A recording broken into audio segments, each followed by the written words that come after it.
Hey guys, welcome to my channel. If you're new, welcome. If you're not new, welcome back. As you guys know, my name is Neye and I make videos here based on education for international students in the US.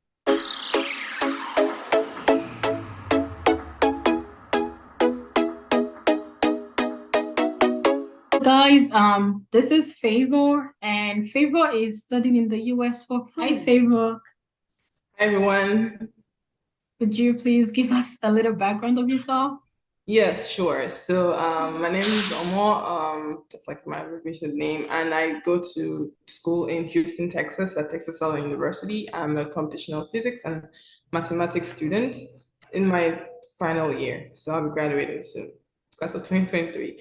And I guess one of the things that I have been fortunate to have is like scholarships that pay for my education. So basically, I go to school for free, like Nia said, and yes, that's pretty much a little bit of intro about me. So you go to school for free. How did that happen? First off, initially, I didn't have a scholarship coming into my school because I just didn't know how to go about the process, and like I didn't have much guidance like I do now. So I was kind of clueless coming in. And but after my first semester, apparently there was a honors program in my school called the Honors College. It's a honors program, and when you get accepted into that program, you actually get an out-of-state tuition waiver. And if you're an international student, you understand what that means. So basically, you're not paying tuition as an international student, you're paying tuition like a resident. And in addition to that, they give you a partial scholarship that covers the rest of your deficit. Let me make sure I get this right. So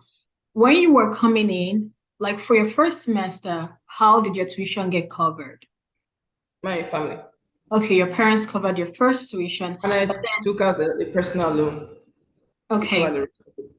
and then for your second semester and the subsequent semesters, you were able to get into the honors program. What's the requirement for getting into is it a Yeah, 3.5 so the GPA? honors, yeah, the honors program basically just requires you to be under a junior. So there is three ways to get into the honors program in my school, the Thomas Freeman Honors College. There's three ways to get in. You either come in as a freshman, so you come in straight out of high school with your SAT scores and you have really good GPAs and stuff. With that way, you can actually get up to the full cost of your tuition for covered by them.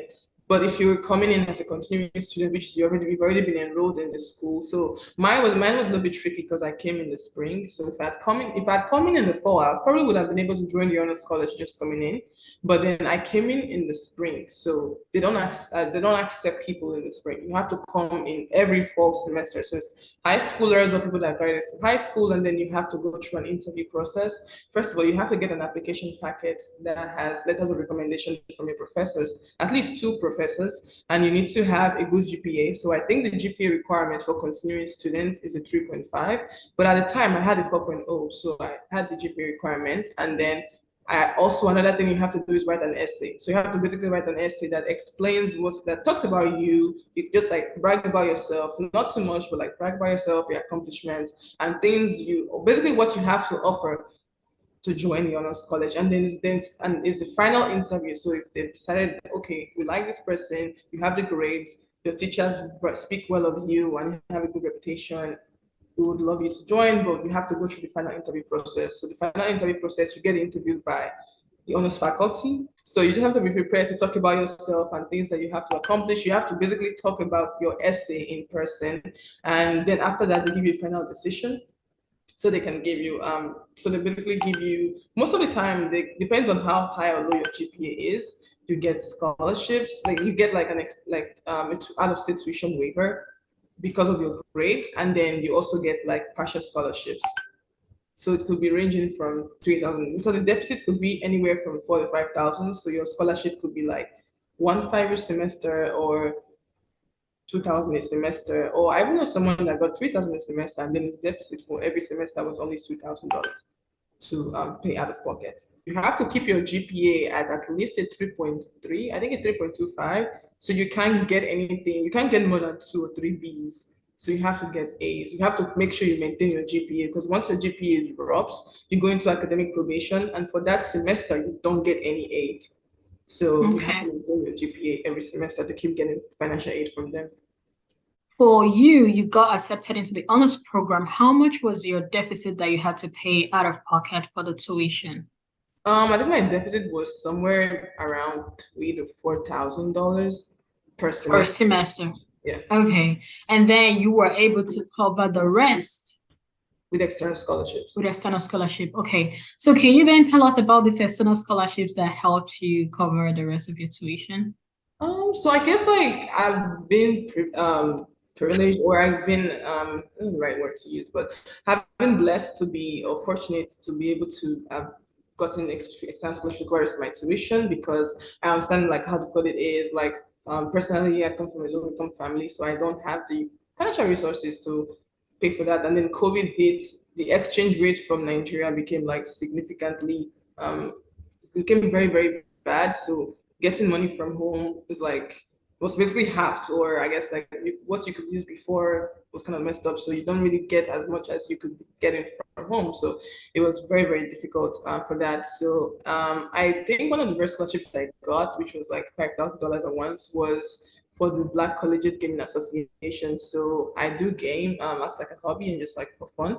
So I didn't even know that there were scholarships for gamers. So apparently, I understand, like, of course, being an international student, there's scholarships you may not be eligible for, and many of them have like strict restrictions for permanent residents and other people that are US citizens. But there's still scholarships that international students are eligible for.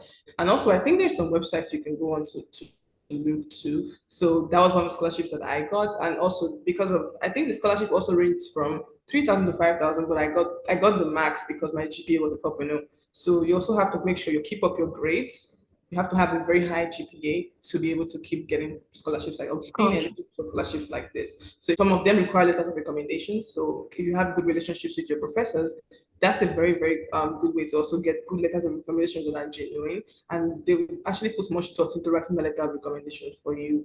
So, and also doing a bunch of like side projects. For example, if you're a computer science student, you could do really fun side projects that you can talk about in your essays, and just like do things that you like, things that you're passionate about. There's public policy scholarships, there is business scholarships. So if you are doing case competitions, pitch competitions, all of these things can actually just give you the experiences that you need to talk about when you're writing your essay. The scholarship I got was from my school. So they do have another university scholarship that if you have a high GPA, you can be eligible for. So This I is got in addition to the yeah, that's tuition another addition to scholarship.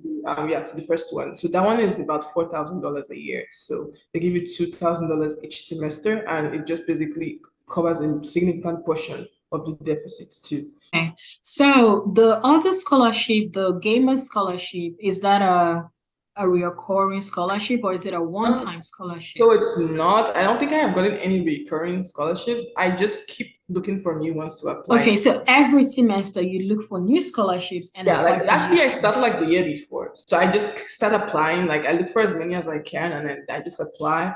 Make sure I have like essays done, and of course, it's 50-50, or there's a chance you might or may not get it, because some of these scholarships are like maybe they just pick one student out of like 500 people. So you Mm-hmm. just have to maximize your chances by applying to as many as you can, and make sure you put in a good application. So again, another thing is like quality, not quantity. You might not want to just apply to 50 scholarships and you write like bad essays for all of them. Then your chances are significantly slimmer. Even though it's 50 scholarships, you have a slimmer chance of even getting any of them because you didn't really put in a lot of effort. So you can apply to 10, but then those 10 scholarships, you have to write 10 individual essays. Make sure you actually put in a lot of work for each individual essay, and talk about your story, talk about your experiences, talk about why you need a scholarship or why it's important to you, and the plans you have in the future. If you want to do something that's going to be impactful to your community, if you want to give back, if you want to do anything, you can just talk about that in your scholarship essays and just hope for the best. The scholarship you got from your school for tuition scholarship, was there like an SAT requirement for that?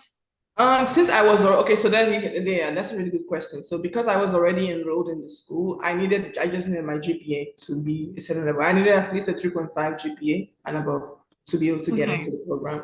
But if you're coming as a freshman, you actually need to have a really good SAT score. So I think it ranges from like 1,200 to 1,500 SAT scores. So if you have really good SATs, even if you're an international student, because they also have international students have to have a really good You have to have a really good GPA, and you have to show that you've done some work, community service, that you do give back, and you have actually been involved in like different activities, that you're not just like studying in your room all day. So you have a personality as well. But then again, your SAT scores have to be really, really good. So you need to have a really high GPA. And I think for the full tuition one, you have to be in the top 10% of your class. So your Hmm. school has to probably submit like a school report that has like the grades of everyone in the class and where you stand in terms of like the class rankings.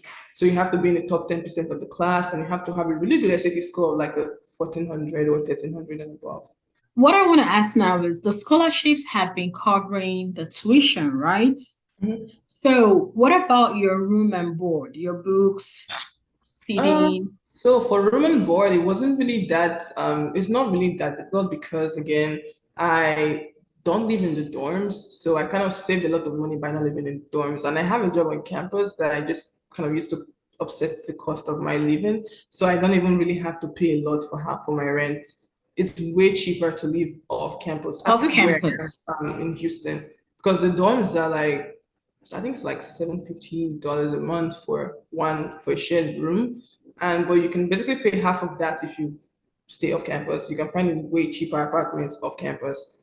And then your Okay. food, just like you just have to budget and spend wisely. And yeah, like jobs on campus, at least I think the max is 20 hours a week, like $10 or $15 an hour. So you just have to budget wisely and just be like, okay, I just pay rent with this, and I don't really have a lot of expenses. So I've just basically saved by living off campus. If I live in the dorm, of course, it'd be more expensive, and I could not afford that. So I just live off campus, and I save a really huge portion because I'm able to budget wisely. So I'm also very frugal. I thrift, and I don't like buy things Mm. excessively. So I just tend to save up and like just don't overspend basically.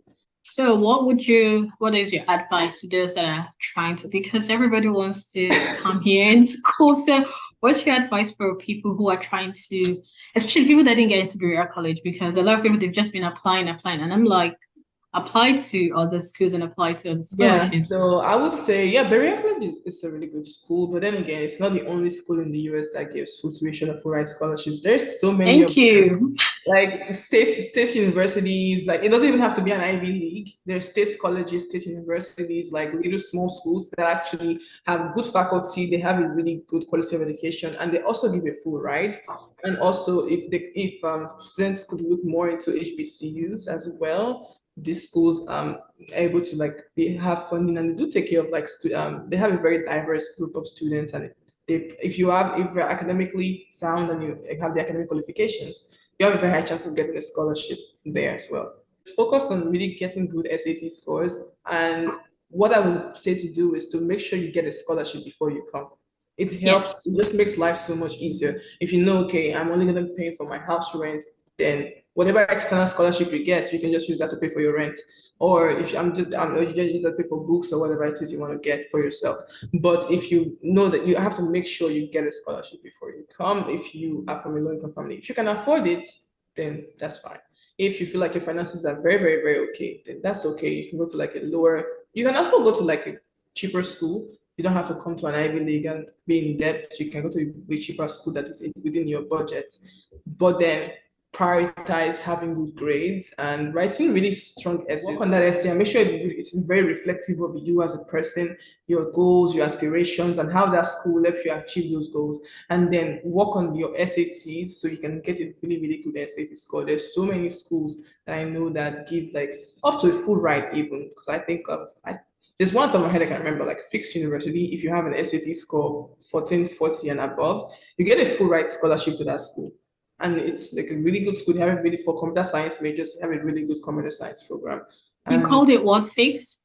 yeah, it's in Tennessee, Fix Okay. University. I have a few friends. Yeah, actually, yes. My friend attended that school. Yes. Yeah. So then, if you have I think if you have a 1440, so 1440, out of 1600, you can get a full ride to go there, and you don't have to pay. You only have to pay for your health insurance, which is like 750 or something a semester.